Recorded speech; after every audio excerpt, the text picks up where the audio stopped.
Taste the Daily. Hola! Your train vacation to Malaysia starts from rupees 24,999 only with GT Holidays, South India's #1 travel brand. Vinayagar சதுர்த்திக்கு வாழ்த்து சொல்லியாகணுமா என்ன விஜய்? அவசியம் அவர் சொல்லலனாலும் விநாயகர் சதுர்த்தி யாருமே சொல்ல வேண்டிய அவசியம் இல்ல. யாருமே சொல்ல திமுகவும் அப்படிதான். ஆமா. ஏன் இப்படி தமிழக முதலமைச்சர் தான் கேட்டாங்க. இல்ல சார். திமுக கிட்ட கேட்கல. தமிழக முதலமைச்சர் கேட்டாங்க. நாங்களே ஜவாஹிருல்லா அவர்கள்ட்ட போய் நம்ம கேட்க முடியுமா? அவர் கட்சி நாளைக்கு ஜவாஹிருல்லா முதலமைச்சர் அவர் சொல்லி ஆகும். ஆதன் தமிழர்களுக்கு வணக்கம். பல்வேறு துறைகளில் ஆக சிறந்த ஆளுமைகளை சந்தித்து நாம் நேர்காணல் எடுத்து வருகிறோம். அந்த வகையில் மீண்டும் நம்மோடு இணைந்திருக்கிறார் மூத்த பத்திரிகையாளர் ரங்கராஜ் பாண்டே அவர்கள். அவரிடம் கேட்பதற்கு நிறைய இருக்குன்னு வாருங்களோடமே கேட்போம்.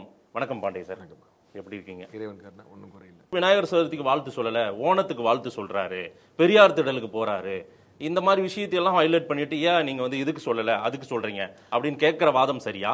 குறிப்பா பிஜேபி இது ஹைலைட்டா விநாயகர் சதுர்த்திக்கு விஜய் வாழ்த்து நட்டம் அவருக்கு தான்.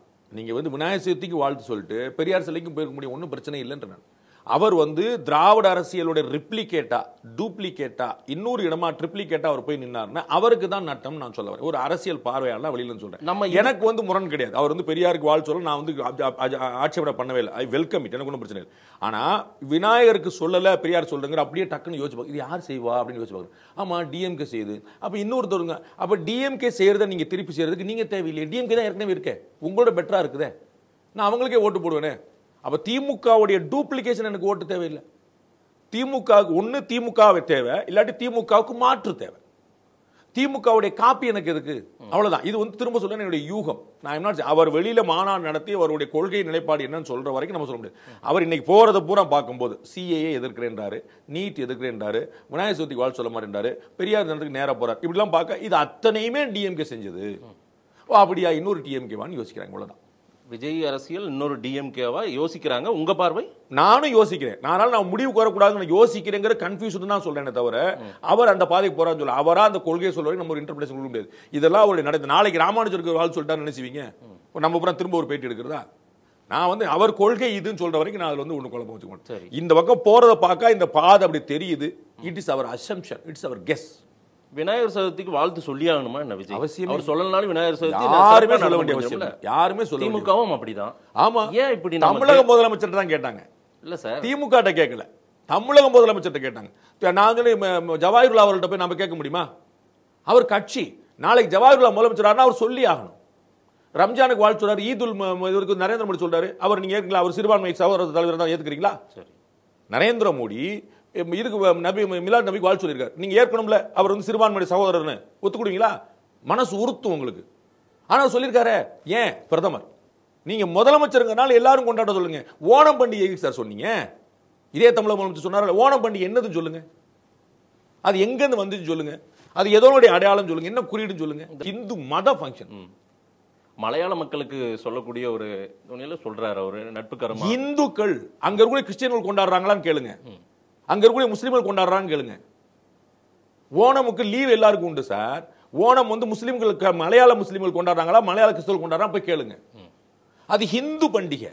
இதை வைத்தே ஒரு முத்திரை குத்துவதும் அவருக்கு ஒரு சாயம் பூசுவதும் ஒரு நல்ல ஒரு கூடவே கூடாது. யாருக்கு? விஜய்க்கா ஸ்டாலினுக்கா? விஜய்க்கு வந்து நான் சொல்ல தமிழக முதலமைச்சரா தான் ஸ்டாலின் கேட்டாங்க, திமுக தலைவரா இல்ல. விஜய் வந்து நான் சொல்ல அவர் சொல்லலாம் சொல்லாம இருக்கலாம், நான் பதில் சொல்லிட்டேன். விஜய் என்ன சொல்ல வரார், என்ன அரசியலை முன்னெடுக்க போறாருன்னு தெரியாத போதே அவரை அவசர அவசரமா விநாயகர் சதுர்த்தி நீங்க கேட்டதுனால தான் நான் வந்து ஒரு விநாயகர் சதுர்த்தி வாழ்த்து சொல்ல சண்டைக்கு போல. நீங்க சண்டைக்கு போறாங்களே, போலாம், அவங்க உரிமை, அவங்க அரசியல் பண்ண மாட்டாங்களா? கட்சி நடத்துற பாண்டேவின் ஆதரவாளர்கள் பார்வையாளர்களே அந்த வேலையை செய்யறாங்களே. பாண்டேவோட ஆதரவாளர் ஒருத்தர் கூட கிடையாதுங்க. நீங்க எனக்கு 16,50,000 சப்ஸ்கிரைபர் இருக்கிறான்னா பாண்டேக்கு அவ்வளவு ஓட்டு இருக்குன்னு நினைச்சாங்க. சீமானுக்கு 35 லட்சம் ஓட்டு தான். அப்ப பாண்டே 16,50,000 பேர் 16 லட்சம் பேர் நமக்கு எதிராக கூட இருப்பாங்க. அது நமக்கு புரிஞ்சுக்க முடியாது. அவர் ஒரு என்னை ஃபாலோ பண்றவங்க என்னோட ஃபாலோவர்ஸ் நான் நினைச்சுக்கல, என்னோட சேனலை கவனிக்கிறாங்கன்னு நான் புரிஞ்சுக்கிறேன்.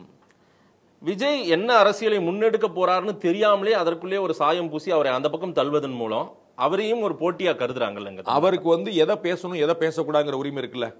அப்ப 4 விஷயத்தை பேசுறாருல, அதன் மூலமா அவர் வெளிப்படுத்திக்கிறார்ல, வெளிப்படுத்துற மூலமா அவர்கிட்ட கெஸ் பண்ணுவார்ல. எப்படி நீங்க தப்பு சொல்ல முடியும்? சிஏ பத்தி அவர் தான் பேசினார். யாரா பிரஸ் மீட் கேட்டீங்களா? நீட் பத்தி அவர் தான் பேசினார். ஏதாவது கேள்விக்கு வந்த பதிலா அவர் தான் மேடையில பேசுறாரு. அதெல்லாம் அவர் தான் எக்ஸ்பிரஸ் பண்றாரு. மோடிக்கும் வாழ்த்து சொல்றாரு. ஆமா, வாழ்த்து சொல்றாரு. ஆமா, அது இல்ல சொன்ன மோடி வாழ்த்து சொல்லதான் சொன்னேன். அவரும் எக்ஸ்பிரஸ் பண்றத வச்சு தான் இன்டர் பண்றாங்க. நான் தான் சொன்னேன் உங்கள்ட்ட, நரேந்திர மோடி மிலாத் நபிக்கு வாழ்த்து சொன்னனால நீங்க வந்து சிறுபான்மை சகோதரர் ஒத்துக்கிட்டீங்களா? அப்ப இவர் நரேந்திர மோடி வாழ்த்து சொல்றாரு, பிஜேபி அலைன்ஸ் சொல்லுவாங்களா யாராவது? எல்லாருக்கும் எப்படி இன்டர்பிரட் பண்றதுன்னு தெரியும். அதுல இருந்து வெளியே வந்தாங்கன்னா அவங்களுக்கு சந்தோஷம், இல்ல நமக்கு ஒன்றும் பிரச்சனை இல்லையே. நான் திரும்ப சொல்றது, திமுகவுடைய டூப்ளிகேட்டா வந்தா அவருக்கு நட்டம்னு சொல்றேன் ஒரு தம்பியா. டூப்ளிகேட்ன்ற ஒரு சந்தேகம் உங்களுக்கும் இருக்குது? இல்ல, வந்தா தப்பு, வந்தா அவருக்கு நட்டம்னு சொல்றாங்க. ஏற்கனவே ஒரு மாஸ்டர் இருக்கிறாரு, நீங்க அவர் காப்பி பண்ண பாத்தீங்கன்னா பிரயோஜனம் இல்லைன்னு சொல்ல வரேன். திமுகவை எதிர்த்து தானே விஜய் களமாட போறாருன்ற ஒரு பார்வை. அப்படி வந்தா என்னன்னு கேட்பாங்கல்ல. நீங்க முதல் கேள்வி என்ன வைப்பீங்க? மாதேஷ் வந்து விஜயை பேட்டி கேட்கிறார், என்ன கேட்பாரு? பாண்டேட் வேற மாதிரி கேட்பாரு, அங்க வேற மாதிரி கேட்பாரு.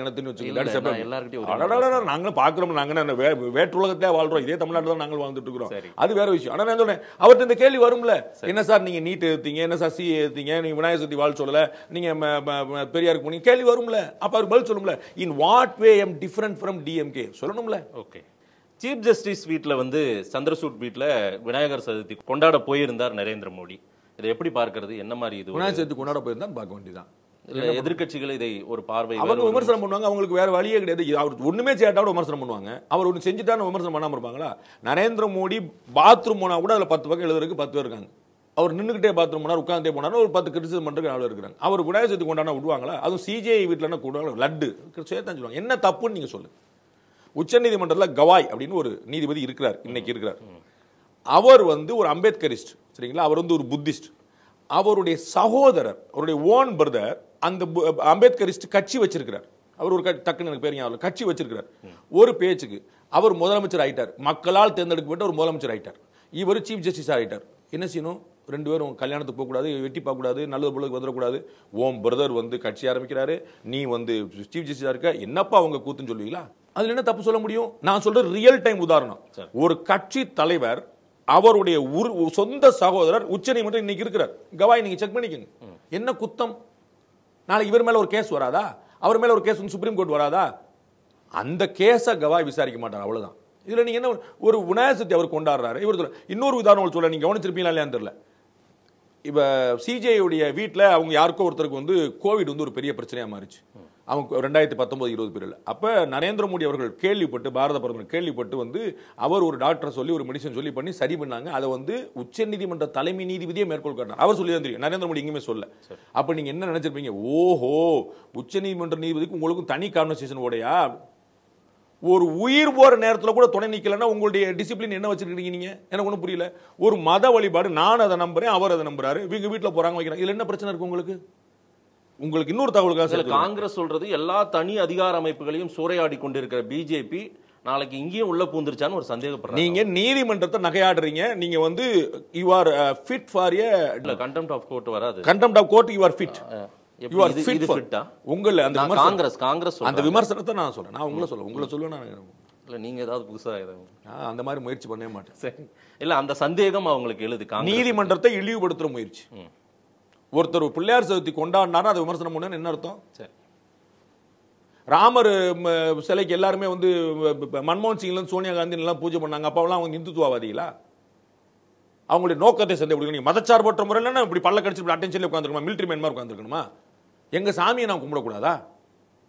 சீஃப் ஜஸ்டிஸ் அதுக்கு ஒரு மதம் நோக்கம் இருக்கக்கூடாதா? அவர் இத்தனை வருஷம் ட்ராக் ரெக்கார்ட்ல தப்பா ஒன்று சொன்னார்னு சொல்லுங்க, ஜட்ஜ்மெண்ட் சொல்லுங்க. இல்ல பிஜேபிக்கு ஃபேவரா ஒன்னு எக்ஸ்டெம்பர் போய் சொல்லிட்டாருன்னு ஒன்று சொல்லுங்க. நீங்க நீதித்துறை சந்தேகப்படுறீங்க.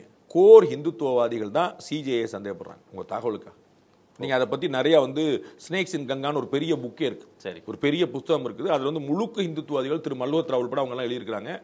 அவர்கள் சிஜேஐ சிஜிஆருக்கு முன்னாடியே அவர் அமெரிக்க பிராட்டப்பு, பிரிட்டன் பிராட்டப்பு, அவர் வந்து அவர் நடவடிக்கை எல்லாம் வேற மாதிரி இருக்குன்னு அவங்க ஏற்கனவே சொல்லியிருக்காங்க. அவங்க தான் கோர் இந்துத்துவாதிகள் தான் சந்தேகப்படுறாங்க. என்ன ஆயிப்போச்சு உள்டாவா? இப்ப எப்படி பாரத் மாதா கி ஜெய் காங்கிரஸ் சொல்லிட்டு இருந்தாங்க, வந்தே மாதரம் காங்கிரஸ் சொல்லிட்டு இருந்தாங்க. அவங்க சொல்றது இல்ல, பிஜேபி சொல்ல ஆரம்பிச்சது. அவங்க சொன்ன போது தேசப்பற்று மிக்க வாசமா இருந்துச்சு, இவங்க சொல்ல ஆரம்பிச்ச போது இந்துத்துவம் மோசமா போயிருச்சு, கோசமா போயிருச்சு. அதுதான் கணவர். அப்ப இந்துத்துவவாதிகளை எதிர்த்தவங்க சிஜே. அப்ப அவர் நடுநிலையா தெரிஞ்சாரு. இந்துத்துவவாதி கூட ஒருத்தர் போய் கும்பிட்டார் சாமியை, உங்களுக்கு ஆஹா இவர் பால் மாறிட்டார். இதுதான் உங்க நடுநிலைமை. இறுதி ஒரு கேள்வி சார், ராகுல் அப்படி என்ன தேசத்துக்கு எதிராக நடந்து கொண்டார்? அமெரிக்காவில் அவமரியாதை பண்ணிட்டாரு, அவரை தேச துரோகின்ற வரைக்கும் திரு எச் ராஜா சொல்கிறார். இதெல்லாம் வந்து அவர் தேச துரோகிங்கிற வார்த்தையில நான் உடன்படலை. ஆனா இந்தியாவுக்கு எதிராக நிறைய கருத்துக்களை சொல்லியிருக்காருங்கிற நான் உடன்படுறேன். அதுல எனக்கு மாற்று கருத்து இல்லை. அவருக்கு ஒரு சின்ன ஒரு கன்ஃபியூஷன் இருக்குது, அது தெரிஞ்சு செய்யறாரா தெரியாம செய்யறான்னு தெரியல. வார்த்தை மாற்றப்ப நீங்க பேரம் சொன்னீங்க, நான் அவர் மதிப்பு கூட்டல்னு சொன்னேன், அந்த மாதிரி சின்ன வித்தியாசம். அதுக்கு ஒரு அர்த்தம் வந்து வேற இடத்துல மாறிடும். அவர் வந்து கவர்மெண்ட்டை எதிர்க்கிறதா நினைச்சு கண்ட்ரி எதிர்க்கிறாரோ, அந்த கன்ஃபியூஷன்ல இருக்கிறா, தெரிஞ்சு செய்யறான்னு தெரியாம செய்யறான்னு தெரியலன்னு சொல்றேன். புரியுதுங்களா? அவர் வந்து இந்திய அரசுக்கு, பிஜேபி அரசுக்கு எதிராக பேசுறதா நினைச்சிட்டு அவர் சில இந்தியால ஒரு சீக்கியர் நடமாட முடியலன்றார், அச்சத்தில் இருக்காங்கன்ற அப்படின்றார். எங்க சீக்கியர், எந்த சீக்கியர் நடமாட முடியாம இருந்தாங்க சொல்லுங்க? சீக்கியர்களுக்கு எதிரான கலவரம் நடந்து எப்போ சொல்லுங்க? பொற்கோவில் ராணுவம் நுழைஞ்சது எப்போ சொல்லுங்க? ஒரு ஆலமரம் விழுந்தா 10 மரங்கள், சின்ன மரங்கள்லாம் விழத்தாஞ்சி நசுங்குத்தாஞ்சின்னு சொன்னது எப்போ சொல்லுங்க? இதெல்லாம் சீக்கியர்களுக்கு எதிரான இந்த விஷயங்கள் பூரா நடந்து எப்போ சொல்லுங்க? சீக்கியருக்கு வேற எப்போ ஒரு விஷயம் நடந்துன்னு சொல்லுங்க? பிஜேபி கவர்மெண்ட்ல ஒரு விஷயம் சொல்லுங்க. 11 வருஷத்துல நீங்க சொல்லுங்க இந்த விஷயம் நடந்துச்சு சார். நீங்க பஞ்சாப்ல 15 நிமிடம் கார்ல வழிமறித்து அந்த மக்கள், விவசாய மக்கள் நிறுத்தியது இன்னமும் பிஜேபி ஒரு கோபம் அதை மனதில் வைத்து அவர் நிறுத்தல, பாதுகாப்பு அதிகாரிகள் நிறுத்தினாங்க. அது அவங்களுடைய வேலை, அப்படித்தான் செய்யணும். நரேந்திர மோடி பயந்து போய் ஒண்ணு ஓடல, அவங்களும் ஒண்ணு ஆயுதம் தாங்கி வரல. சரிங்களா? எதிர வந்த மக்களும் ஆயுதம் தாங்கி குழு கிடையாது. புரியுங்களா? அவங்க ரோடு ரோக்க பண்ண வந்த விவசாயிகள், நீங்களே சொன்னது போல அவர் அன்வான்ட் இன்சிடென்ட் நடக்க கூடாதுன்னு பாதுகாப்பு திரும்பி போனாங்க. வந்தது பயங்கரவாதிகள் கிடையாது. சரிங்களா? வந்தது பஞ்சாப் மக்கள். ஆனா எந்த ஒரு அசம்பாவம், ஏன்னா அந்த ரோட கிளியர் பண்ணி வைக்க வேண்டியது பஞ்சாப் போலீஸோட செயல்பாடு. பஞ்சாப் போலீஸ்ல யாருமே இல்ல, அவங்க கேட்கறதுக்கு நாதியில பதில் சொல்ல. அப்ப இல்ல சார், அவங்களுக்கு யாருக்கும் தெரியவே இல்ல இது வந்து ஒரு திடீர் கிரௌடா இருக்குது, அப்ப நம்ம திருப்பி போனாங்க. நரேந்திர மோடி அங்கேயே குத்துக்கல்லு மாதிரி உட்கார்ந்தார். வாங்க வாங்க திரும்பி போன்னு பதறல.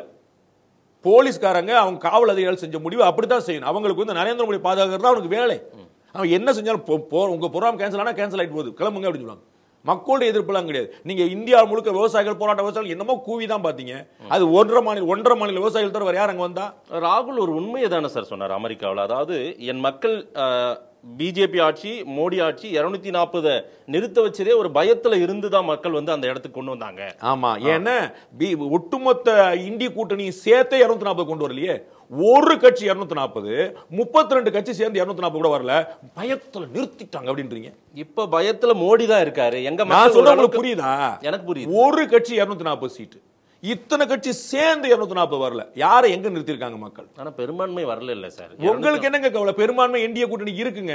அவங்க வந்து மைனாரிட்டி கவர்மெண்ட் கிடையாது. தே ஆர் தேர் ஓன் மெஜாரிட்டியில் இருக்காங்க. நீங்க வந்து வெளியில இருந்து ஆதரவு கொடுத்து இல்ல, வெளியில இருந்து ஆதரவு கூட அத்தனை ஆதரவு தொங்கு அரசியல் நடத்துறது நீங்க. Narasimha Rao government minority government, UPA 1 minority, UPA 2 minority. நீங்க சப்போர்ட் பண்ண போற மைனாரிட்டி. இவங்க எலெக்ஷனுக்கு முன்னாடியே என்டிஏன்னு போய் மக்கள்கிட்ட, சந்திரபாபு நாயுடு எலெக்ஷனுக்கு அப்புறம் வந்தாரா? நிதிஷ்குமார் எலெக்ஷனுக்கு அப்புறம் வந்தாரா? குமாரசாமி எலெக்ஷனுக்கு அப்புறம் வந்தாரா? எலெக்ஷனையே அவங்க சந்திச்சாங்க, நாங்க ஒன்னா சந்திக்க போறோம்னு வாட்டு கொடுத்தாங்க. அப்ப யூபிஏ 1 யூபிஏ 2 எப்படி சொல்லுவீங்க? அவங்க என்ன கவர்மெண்ட் சார்? நீங்க 100 தொட முடியல, 240 தொட்டால பத்தி பேசிட்டு இருக்கீங்க. இன்னைக்கு ஒரு அச்சத்தின் பிடியிலே ஒரு பயமும் மோடிக்கு வந்துருச்சுன்றார் ராகுல். நீங்க அப்படி சொல்ல அவர் பாருங்க, நம்ம பேசிட்டு தருணத்திலேயே வந்து அவங்க ஒரே நாடு ஒரே தேர்தல் கொண்டு வந்துட்டாங்க. அடுத்து யூசிசி கொண்டு வருவாங்க. அவர்களுடைய வேலையில அவங்க கரெக்டா இருக்கிறாங்க. நீங்க இப்படி வந்து உங்க நிதர்சனம் புரியாம உட்கார்ந்து பேசிட்டு மக்கள்கிட்ட டிட்டாச் ஆகி போயிட்டு இருக்கீங்க. ஒரே நாடு ஒரே தேர்தல் எல்லாம் சாத்தியமாகுமா சார்? வாய்ப்பு இருக்கா? நடந்தது உங்களுக்கு தெரியாது. நீங்க வந்து வரலாறு அறிய மாட்டீங்க. வரலாறு தெரிஞ்சாலும் தெரியாம நடிச்சுடுவீங்க. 1952, 57, 62, 67 4 வருஷம் ஒரே நாடு ஒரே தேர்தல் தான் இந்தியா முழுக்க நடந்துச்சு. தமிழ்நாட்டில் 91, 96 ஒரே நாடு ஒரே தேர்தல். 91 Lok Sabha election, assembly election. 96 Lok Sabha election, assembly election. அதுக்கப்புறம் மேல இருந்த அரசுல வந்து கவுத்திட்டு போனனால 96, 98, 99 மாறி மாறி எலெக்ஷன் வந்தனால நம்ம ஸ்கிப் ஆயிட்டோம். இல்லாட்டி தமிழ்நாட்டில் அகில இந்திய அளவும் தமிழ்நாட்டுக்கு ஒரே தேர்தல் நடந்துகிட்டு இருந்துச்சு. சரி, அது விரைவிலே நடைமுறைக்கு வர வாய்ப்பு இருக்கு. அது எப்படி கொண்டு வராங்க அவங்க செய்யும் போது தான் நான் சொல்ல முடியும். சாத்தியமான நான் உங்களுக்கு ட்ராக் ரெக்கார்டு சொல்லிட்டேன். ஏன்னா விரைவிலே கொண்டு வந்தா லாட்டரி மாதிரி, இப்ப ஒடிசால லாட்டரி மாதிரி வந்தது பிஜேபிக்கு, அதெல்லாம் போயிடும். உங்களுக்கு வந்து லாட்டரி மாதிரி நினைச்சிட்டு இருக்கீங்க. அவங்க உழைப்போட பலன் நான் சொல்றேன். நீங்க லாட்டரி மாதிரி அவங்க வந்து தூங்கிட்டு இருக்கும்போது ஜெயிச்சிட்டாங்களா? அவங்க உழைச்சு ஜெயிச்சாங்க. அவங்க முத நாள் வந்தாங்களா? அங்க காங்கிரஸ் கட்சி எங்க இருந்துச்சு? கம்யூனிஸ்ட் கட்சி இருக்கா? திமுக இருக்குதோ? ஒடிசால யார் இருந்தா? பிடிஎஸ்க்கு அடுத்து வந்து பிஜேபி தான் இருந்துச்சு. உங்களுக்கு கண்ணு தெரியல. லாட்டரி வந்துச்சுன்னு சொல்லுவீங்க. நார்த் ஈஸ்ட் ஃபுல்லா லாட்டரி, குழுக்கள் முறையில் தேர்ந்தெடுக்கப்பட்டவங்களா அவங்க? கோவா மைனாரிட்டி மக்கள் அதிகம் இருக்கக்கூடியது, அங்க பிஜேபி ஆட்சி இருக்குது. நார்த் ஈஸ்ட் பூரா மைனாரிட்டி மக்கள் அதிகம், அங்க பிஜேபி ஆட்சி இருக்குது. இப்போ பழங்குடி மக்கள் அதிகமாக இருக்கக்கூடியது ஒடிசா, அங்க பிஜேபி ஆட்சி இருக்கு. நீங்க எல்லாம் சொல்லிட்டு இருக்கீங்க, போர்ட்ரே பண்ற பூரா விரோதி அங்க பூரா ஜெயிச்சிட்டு இருக்காங்க.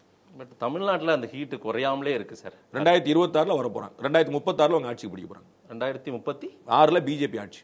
26 வர போறாங்கன்னா எவ்வளவு சார்? 26 மார்ச் சொல்லிட்டு 36 26 இப்படியே தான் இருக்கும். இதே மாதிரி தான். 26 யார் யார் என்ன பண்ண போறாங்கன்னு பொறுத்து. 40க்கு 40 எப்படி போகுது? 200 ஒரு டார்கெட் வச்சிருக்காங்க. அதெல்லாம் வைக்கத்தான் வேணும். அவங்க டார்கெட் வைக்காம என்ன 400 பார் அவர் டார்கெட் வைக்க தானே செஞ்சாரு. டார்கெட் வைக்க தான் சொல்லி என்ன வருதுங்கிற பார்க்கணும்ல. நிறைய விஷயங்கள் சார். நேரம் கொடுத்து பேசியமைக்கு நன்றி. ரொம்ப நன்றி.